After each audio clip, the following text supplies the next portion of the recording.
So as a performer, she didn't know what her gifts were or where they were, and I think that she felt always insecure, never really a great sense of accomplishment, or from what I've read. What about you, Simon? Yeah, I think that's right. I mean, and I think that she really hoped that doing this film with Olivier would bring her the credibility she so deserved. And I think the irony is that she was so desperate to get away from playing sort of ditzy showgirls, but the part in this film, that was sort of what it was. Exactly. And I think when Marilyn brought her sort of scrutiny to the script didn't really hold up. And I think, I'm a great fan of Terence Rattigan, who wrote the screenplay and the play it's based on, but I don't think this was his strongest play.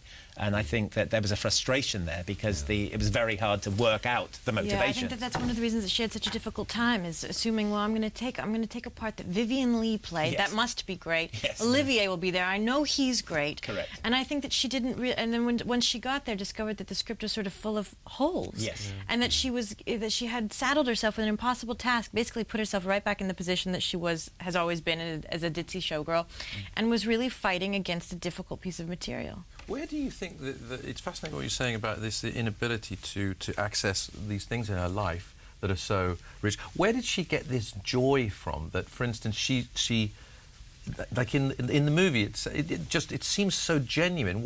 How was she able to access this thing you described as incandescent, just where she seems so happy? Yeah, exactly.